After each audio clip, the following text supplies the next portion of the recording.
Ocala's information station, 1370 WOCA. Ocala.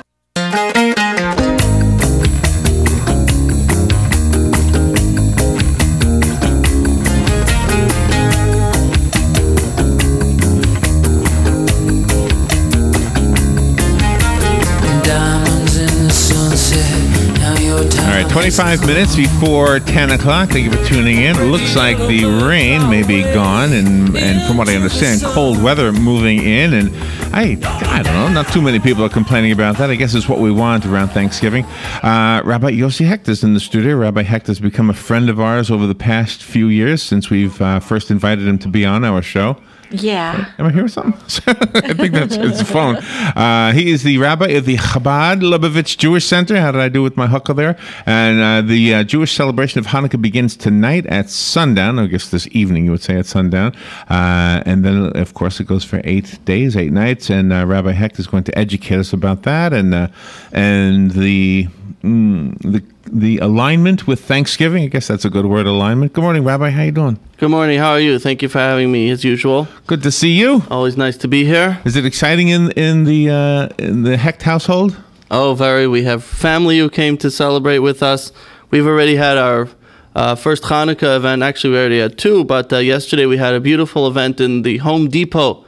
Really? Yeah, down on 441 by the Villages. What'd you do? We had a Hanukkah making project. I'm sorry, a menorah making project where they were able to build, handcraft their own menorahs. Oh, really? A menorah, for those who don't know, is the candelabra which we light for the holiday of Hanukkah. Right. And we had about 50 people there who came to craft their own menorah. It was a wonderful activity. Would they make them out of wood? They made it out of wood, yeah. Oh, that's cool.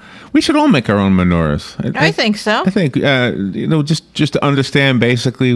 Maybe it'll help us who aren't Jewish maybe understand it a little bit better. What do you think? See, the beautiful thing about the menorah is that as long as you have those 8 candles, you could shape it however you want. You could do with it whatever you want.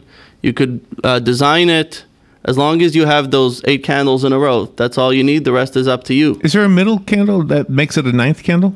There is a middle. It doesn't have to be in the middle. It could be on the side as well. But the 9th candle, that's the one that's used to light the other ones. Okay, and because I remember as a kid having an electric candle in the window that was a menorah-like candle, and maybe it was a menorah for all I know. Mm-hmm. I know my mom would put it out every year, so maybe that was part of what she was doing. Well, there's 2 parts to the holiday, and the reason that we light the menorah. Number 1 is to actually kindle the candle in memory of the miracle. And then aside from that, we have the idea of spreading the light of the miracle.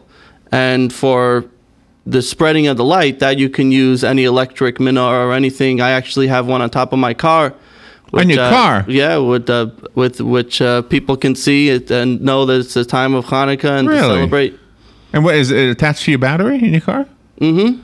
Yeah. And what do you do? Like tighten the bulb when it's time to light it? Well, there's a few ways. This one is already a little more advanced than that. You just press a button on this one. Oh, okay.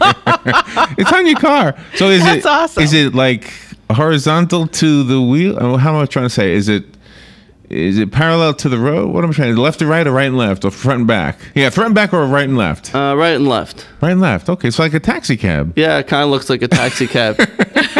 Just a little menorah on top. All right. So is this an exciting time for children, for Jewish children? Is this? I mean, they got to be excited, This is a very exciting time. Children always love it. Aside from the fact that, we have 8 days of gifts. But it's just there's so many traditions for this holiday that are all connected with children, such as giving Hanukkah geld, which means money for Hanukkah. It's the only time in Jewish tradition where you actually should be giving the children money. Really? Not just for charity, but actually just to give the children to have for themselves. Right. It's a time to light the candles. Fire and flames is always beautiful. We have the dreidel, which is a little top that you play where you spin it around, and there's a letter on each side, and depending on which side it falls on, that's how much money from the pot you get. Oh, really? So I never knew that was a money game. This is called the dreidel game.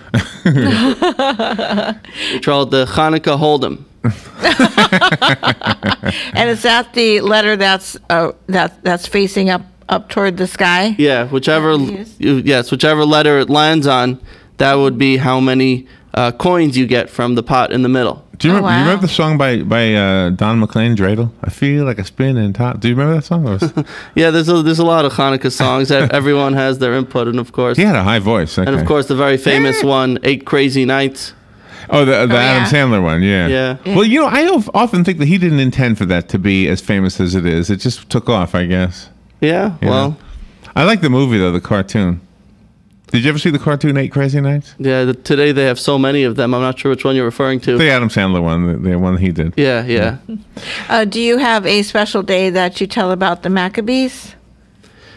Yeah, well, and any day is good for that. Any day is good to celebrate and to have time with family. Especially the 5th night is a special time. Oh. That's supposed to be a special time to have a dinner with the family. In our particular case, since it's Thanksgiving this year, so I guess the 2nd night would be the good time for that. Yeah, really. So do you combine the two holidays tomorrow, or do you somehow do them differently? How do you do it in your home anyway? Maybe everybody's different. Well, today how there's so many things that get passed around on the phones with all the texting and everything. Right. And you start getting these pictures and these designs, and everyone's putting all their different types of ideas together. Right. And for example, someone sent me a picture of roasting a turkey, and under the turkey was, instead of a flame, was a Hanukkah menorah. Oh, how funny. no. I like that. But people are talking about, we have the tradition to eat latkes, which are potato pancakes fried in oil. So some people are decorating their turkey with latkes. I think I'll be Jewish tonight. I think I'll have a latke. Yeah, there you go. I think I can make that. We'll have to get you one. Couldn't I just put mashed potatoes in oil? It sounds like a easy thing to do. Well, if you come to the square tonight, we'll have some. Hey, Oh, I was going to ask you about the square. That's the I didn't event. see the menorah. Is it up this year? The menorah is up. Oh, okay. We just put it on the other side. Where? It's on the other side of the square because the Christmas tree was moved across the street. So Okay. now we're able to put the menorah on that side. Oh, it's where it's on the same piece of ground as the tree. Yeah, it's on that side over there on the okay. grass. Oh, there. nice. Yeah, you'll see it. Did you guys have a ceremony to light it or not yet? It's tonight. Oh, Tonight it's is tonight. the ceremony. Tonight is the first night of Hanukkah. Okay. And what time is that going to be? 6 p.m. Oh, okay. Excellent. in Excellent. the square. And will you have the non-perishable food items menorah this year also? Definitely bring foods, and we'll have a food drive if anyone has foods to bring. You definitely should. We won't be having a menorah made out of it this year, but we will be having a food drive, and we'll distribute that to the poor. Oh, nice. The holiday is a time also general for charity and to give to people and to help people. We can't only celebrate on our own. We have to always think about others as well. Right. Do you incorporate world events in the prayers? Like, for example, the changes in what's happening with Iran right now. I know that Israel's not really happy with some of those changes that we're hearing about. Or does that become part of what you talk about and you pray about? Yeah, of course. We're always praying for Israel. We're always praying for the safety of Israel. I try to stay out of the political aspect of it and to decide exactly what is the best thing and what is the not. And it's hard to say, what is the right decision. I do usually trust the decisions that are made in Israel. Not all the time, but sometimes. And we always have to pray for peace and hope that everything will work out. Is there a difference between a temple and a synagogue, or is it interchangeable words? Well, temple officially is the temple in Jerusalem. The temple in Jerusalem, really? Yes, which we as Jewish people had for a few thousand years, and You don't have any more? that was destroyed 2,000 years ago, and we always pray for the temple to be rebuilt and that we'll go back to Jerusalem. But the idea of a temple was borrowed by others who call their synagogue a temple. And actually a temple is meant to be a place of prayer, a place to gather. Today in Jerusalem, we do have what's called the Western Wall, which I'm sure you heard of, which is the outer wall of the original temple that was built in Jerusalem. Right, right. And so we still do have somewhat of the idea of praying by the original temple, but the temple itself is not built. So you, in your mind, you wouldn't call the Chabad Lubavitch Jewish Center a temple. It's a synagogue. Right, right. Oh, Although okay. some do like to refer to their synagogue as a temple for that reason, comparing it to the one in Jerusalem. Right. It's interesting. I didn't realize that. I know that there are so many things I don't know.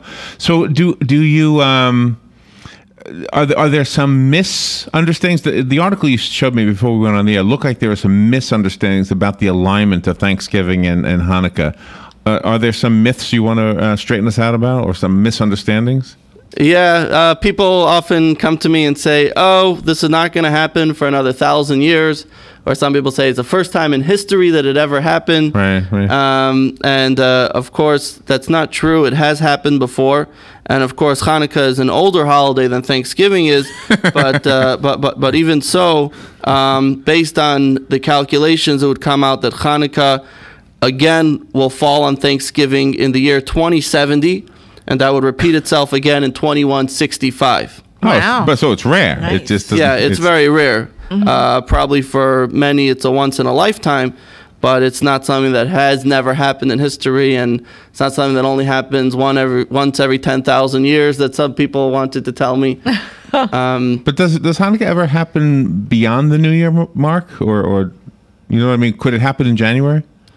Rarely, but it could. Very, very rarely. Oh, really? The proper time for Hanukkah would be in December time. And the reason for that is because the lunar calendar, which we follow, is a little bit shorter than the solar calendar, and therefore when you're following it, you have to somehow catch up. Otherwise, the holidays would be completely out of season. And the one especially biblically, the holiday of Passover has to be in the spring. Okay. And in order for that to happen, that we're not celebrating Passover in the middle of the winter with snow. So every couple years we'll have a leap year. Now, a leap year is not one day. A leap year is a full month, a full extra month. Wow. And this year, for example, is a leap year. But the extra month doesn't come until February time. So therefore, Hanukkah is still on the old schedule, but Passover will be back on schedule in April. So you have an extra month. Does it have a name? Yeah, it's called Adar. It's the month of Adar. We have Adar A and Adar B. Oh, really? Oh, wow. And Adar doesn't have a translation. That's just a month all by itself. I mean, like you don't say Adar is February or something like that. No. Well, Adar is the Hebrew month, and not always is it February, but that's the time it should be. Okay. February or March, that time. Will you be holding services at the Chabad Lubavitch Jewish Center every night for these next 8 nights, or do the people just do things in their homes? Well, we have many events going on. Like I said, tonight we have in the square. Tomorrow night we'll be having a Thanksgiving dinner for many of the community members. Thanksgivika dinner. Yeah. Oh, so you're okay with the combined words, right? Yeah, it's already been accepted. Thanksgivika. Saturday we have services for both our usual Saturday as well as Hanukkah. We have special services for that. The next week as well, we have some programs going on. Oh, wonderful. So there's a lot going on for the holiday. You know, the idea of being grateful, the whole idea of Thanksgiving is obviously something we should be doing all the time. And in fact, you've spoken about that before on some of your visits with us. So, but I guess to have a day that we set aside to do that, and maybe to get together, it's kind of an American thing. It's probably a universal thing. It's just the Thanksgiving holiday is an American thing. So yeah, Thanksgiving is very important. It's important that someone takes a day, steps back, and says, let me think what I'm thankful for, especially in a society where everyone is always busy complaining. Nothing is ever enough. Always want to go and get more. And we're so focused on our physical needs, and we never take a look at, our spiritual needs, our family, our community, and things around us that we should appreciate. And it's important to take that day and say thank you for that. And when it comes together with the holiday of Hanukkah as well, that's also that's very special because the holiday of Hanukkah as well is also a time of thanks. Thanks for the miracles that happened, and in general, it's a time where we focus on our spiritual life, on our soul, on our purpose, on our reason, not just on our material, our material needs. The day after Thanksgiving, you run back and you start shopping, get back to all the gifts and your material needs. But at least one day you could celebrate and take a moment to just sit back and appreciate what you have, and that's very important. I want to tell you something I'm thankful for. I am thankful that you accepted our invitation all those years ago to come on the show and talk about this. I think the first time you were on, you weren't sure who we were, what we were going to talk about, if we were going to somehow be anything distasteful or what's the word, anti-Semitic or anything. I don't know what you expected, but I'm really grateful you honored us and came into the studio and became our friend.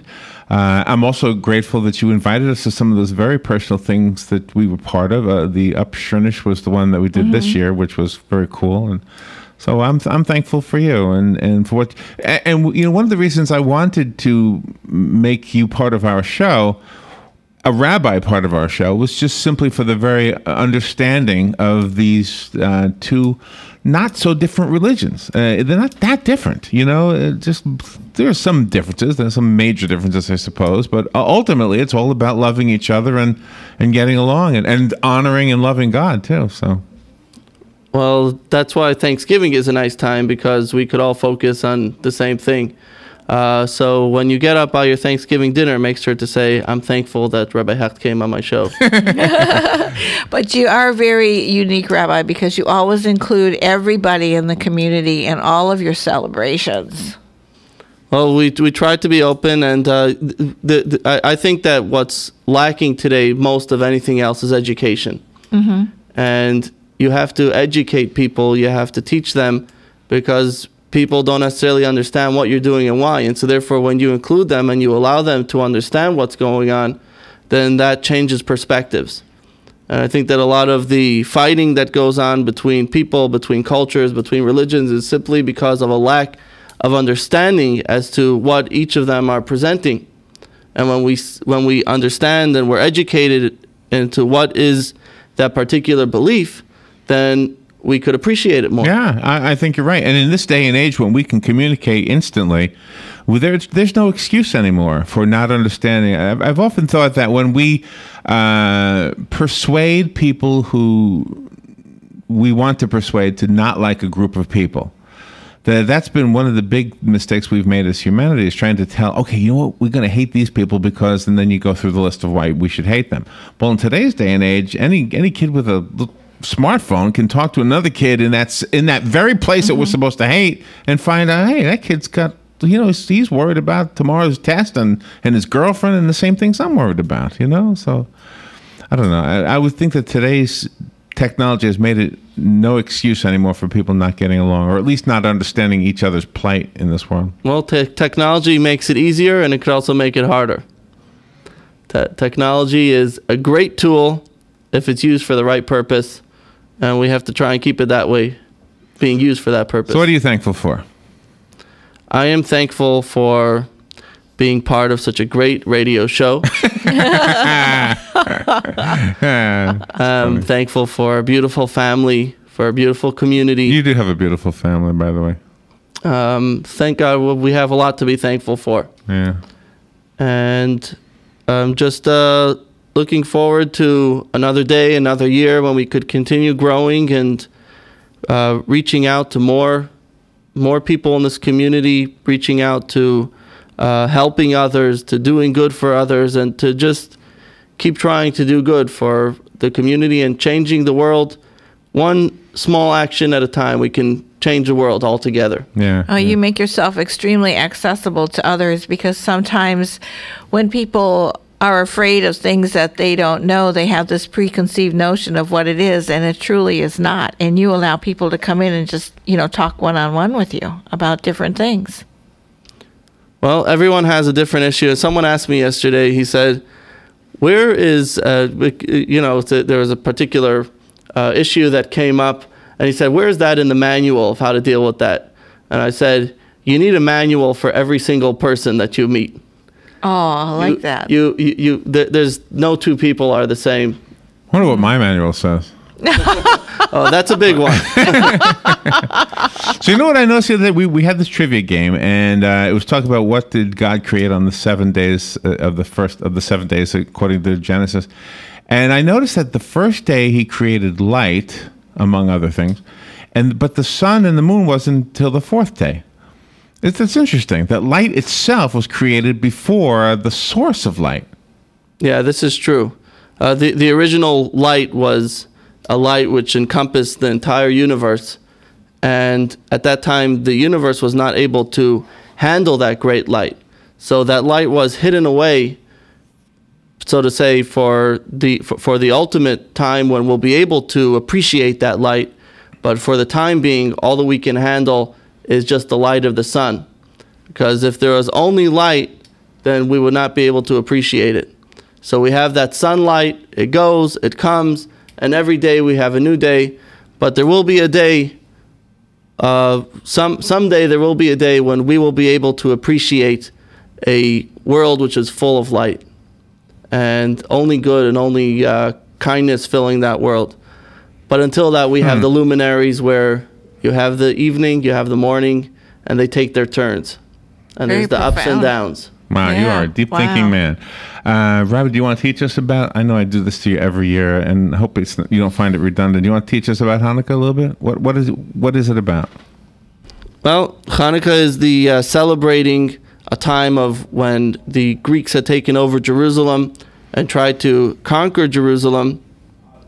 And they banned Jewish people from celebrating any of our traditional holidays, celebrating many of our mitzvahs, of our commandments, and the Jewish people, who were then just a small, weak army, went and fought back and had a very miraculous victory, and they were able to take back the temple in Jerusalem, and they were able to rededicate it again. Now, when they came to rededicate the temple, they put everything back in place, and they were ready to light the menorah, which is the candelabra that was in the temple. Many people don't know that the source of the menorah which we light, the candelabra, is in the temple in Jerusalem, where that was lit every single day. There were 7 branches in the temple's menorah, and when they came to light it, they could not find any pure oil to light it. So they searched and they searched, and all they found that all the oil was impure. But the Greeks had destroyed all of their oil. All they could find was one little jug of oil, and the oil for the menorah, for the candelabra, and the temple needed to have very special pure oil, which was the very first drop of the olive.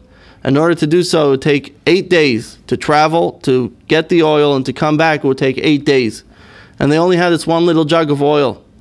And they lit that jug of oil, and that oil lasted for 8 days. A jug of oil which normally would have lasted only 1 day, and that stayed burnt and lit for the next 8 days. And some people ask, why is this significant, the fact of a miracle that happened long ago? The idea of the oil burning for 8 days, first of all, is the idea that we all have times in our lives when there are these small miracles, these small flames that burn from time to time in our life. And we have to sometimes recognize that. We have to see that there is a small burning flame that can last beyond what we can perceive or what we could project that it's going to last.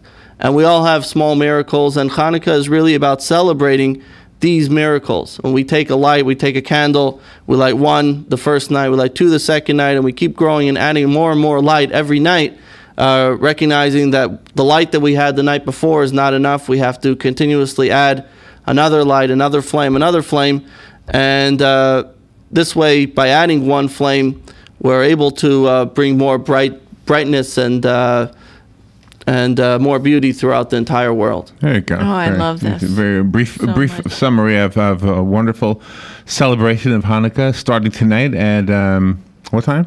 Sundown. What time is that? At sundown, around 5:15. And so tonight's the celebration on the square? In the square, 6 o'clock. Everybody's invited? Everybody's invited. Everybody could come. We're going to light our big 12-foot menorah. Hopefully, if we could get it going this year. Who gets the honor to light it? The mayor? The mayor will be there. We'll possibly have him. I'm not sure. We'll see. Not sure. Oh, it's a secret. Maybe that. Travolta will light it. Oh, if he decides to show up. I think if he's listening, you're invited. And also, you said you're having the food drive tonight with non-perishable food items. People can bring and donate. All yes, right. if anyone can bring food, definitely do so. Bring it, and we'll make sure that it goes to the poor. Actually, someone had mentioned to me that the food banks recently are very low, and they do need a lot of food.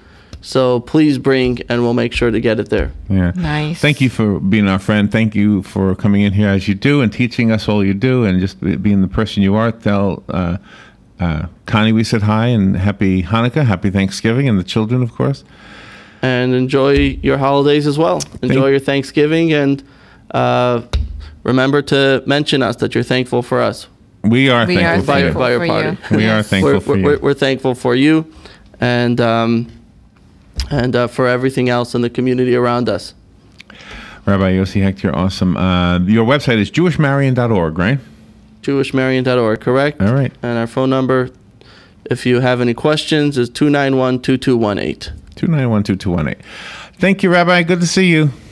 Happy Hanukkah. Thank you for having me. We'll take a little break and we'll be right back. We're listening to WOCA News Talk 1370, Ocala's source for what's happening in today's hottest, up-to-date news and topics.